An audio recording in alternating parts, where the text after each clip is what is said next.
गेल्या 2 दिवसांपासून कुणाच्याही संपर्कात नाहीयेत रवींद्र गायकवाड। ते नेमके आहेत तरी कुठे याबद्दल अद्यापही कळू शकलं नाहीये। रवींद्र गायकवाड आज उमरग्याला जाऊन उद्या दिल्लीत हजर राहतील अशी चर्चा आहे। दरम्यान गायकवाडांच्या समर्थकांनी आज उस्मानाबाद जिल्हा बंदची हाक दिली आहे।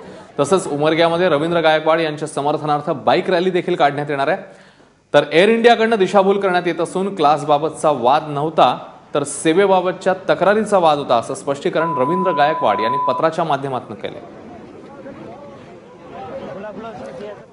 आणि या सगळ्या संदर्भातली अधिक अपडेट घेऊया। आपले प्रतिनिधी राहुल कुलकर्णी आता आपल्या सोबत आहेत। राहुल, या बातमीचा तू पाठपुरावा करतोय सातत्याने, तू घरी देखील त्यांच्या गेलेला होतास। अजून काही ठाव ठिकाणा लागलेला आहे का? रवींद्र गायकवाड आहेत कुठे नेमके?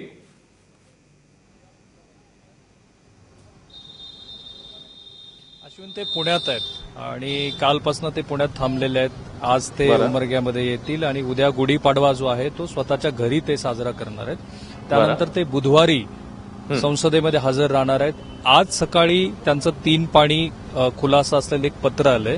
त्यातला योगायोगाचा भाग असा आहे की काल ANIला एअर इंडियाच्या एअर होस्टेसनी जो इंटरव्ह्यू दिला त्या इंटरव्ह्यूमध्ये रवींद्र गायकवाड यांना ऑलमोस्ट क्लीन चिट दिलेली आहे एअर होस्टेसनी, कारण ती एअर होस्टेस ती तिथे उपस्थित होती।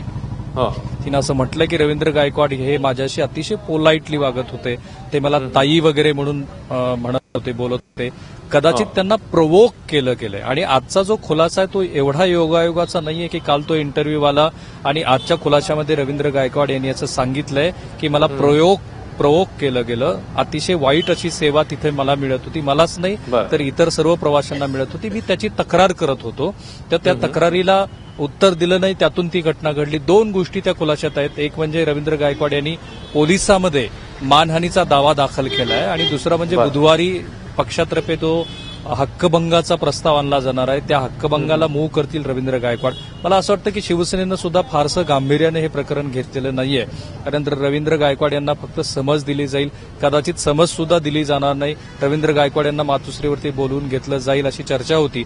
परंतु त्या खुलाशामध्ये रवींद्र गायकवाड असं म्हणतात की मला उद्धव ठाकरे किंवा पक्षातर्फे कुठलाही खुलासा मागण्यात आलेला नाहीये, परंतु रवींद्र गायकवाड यांना प्रसार माध्यमांना बोलायला मात्र बंदी घालण्यात आलेली आहे। अश्विन, राहुल, आणखी एक मुद्दा, रवींद्र गायकवाड यांच्या समर्थनार्थ बाईक रॅली आणि उस्मानाबाद बंदचं देखील आवाहन करण्यात आलेलं आहे। त्या संदर्भात काय अपडेट्स आहेत, कसा प्रतिसाद मिळतोय त्याला?